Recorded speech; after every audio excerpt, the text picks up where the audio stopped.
Esta presentación se centra en qué es la economía.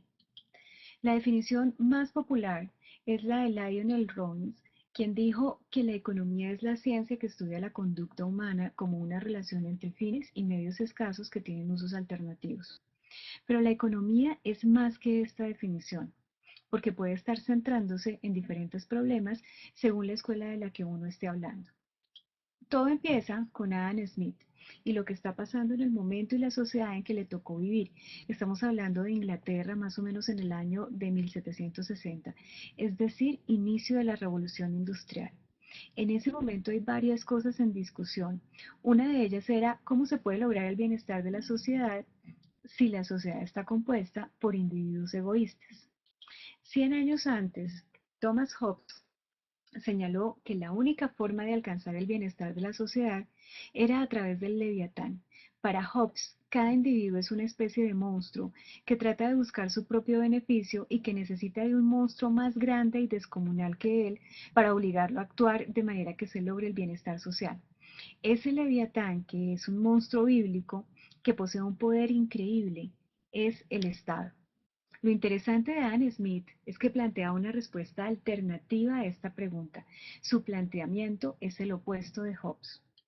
Smith nota que en nuestra sociedad obtenemos las cosas que necesitamos como comida, vestido, vivienda, etcétera, no gracias al altruismo de las demás personas, sino más bien gracias al egoísmo de esas personas que decidieron producir alimentos, ropa, casas, etcétera. Esas personas decidieron producir bienes y servicios que satisficieran nuestras necesidades con el objetivo de obtener un beneficio. Aquí es importante aclarar que esto lo observa Smith porque él está viviendo en un lugar en donde ya está presente el capitalismo industrial moderno. En ese sentido, Smith analiza la sociedad en la que vive. La economía en general analiza la sociedad. Para Smith, nuestra sociedad presenta división de trabajo, es decir, que unas personas se especializan en la producción de unos bienes y otras en las de otros, de manera que todos necesitamos de los productos realizados por otros para obtener lo que queremos. Adicionalmente, en nuestra sociedad, para poder obtener los productos ofrecidos por otros, nosotros debemos ofrecer algo a cambio.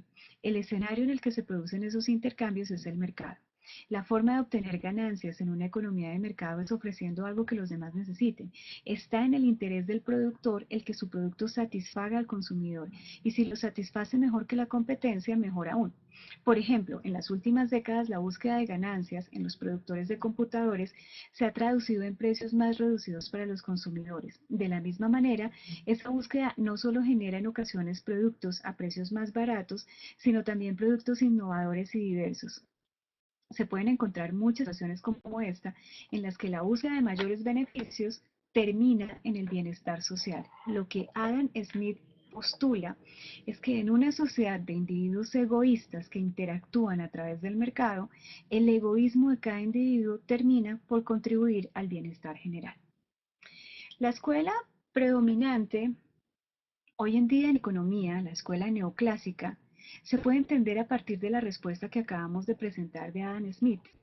Esta escuela busca construir de manera formal, rigurosa, el argumento básico de Smith de cómo llegar al bienestar social a través del mercado, a partir de individuos egoístas.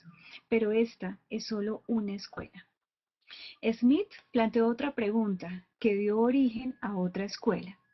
En una sociedad de mercado, ¿cómo se explican los precios y la distribución?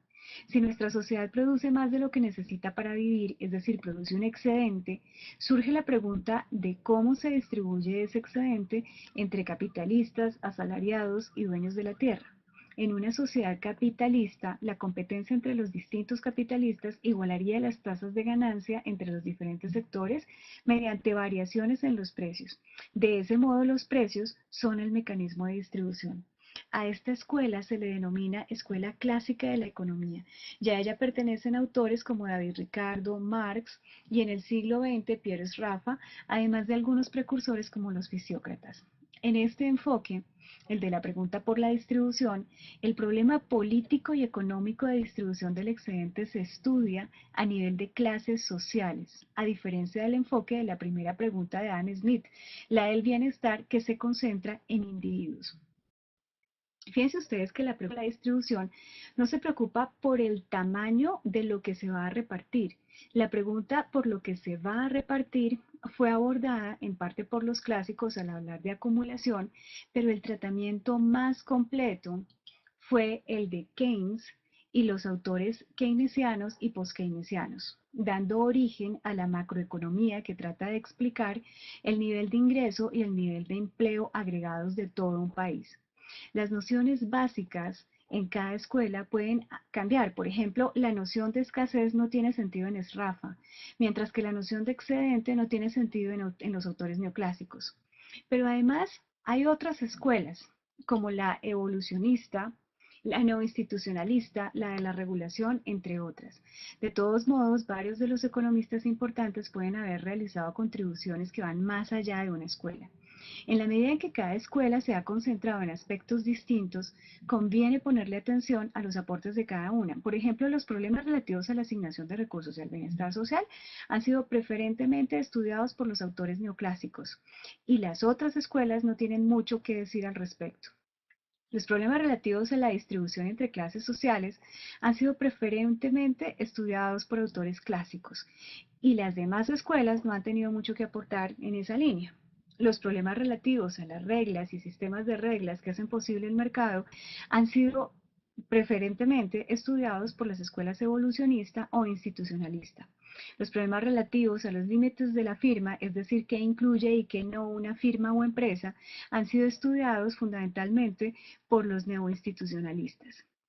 Entonces, tratar de dar una definición de economía resulta complejo si se tiene en cuenta la diversidad de escuelas y autores. Alfred Marshall decía que la economía estudiaba el género humano en los asuntos ordinarios de la vida. Keynes señalaba que la teoría económica no ofrece un cuerpo de conclusiones aplicables inmediatamente a la política. Es un método más que una doctrina, un aparato de la mente, una técnica de pensamiento que ayuda a su poseedor a dibujar conclusiones correctas. Como uno de los problemas importantes en política pública sanitaria es el problema de la asignación de recursos y el bienestar social, la economía de la salud se inscribe fundamentalmente en la escuela neoclásica, porque es esa escuela la que desarrolla los instrumentos para hablar de asignación de recursos y bienestar social. Pero la economía del bienestar o teoría económica del bienestar la vamos a abordar en la siguiente presentación.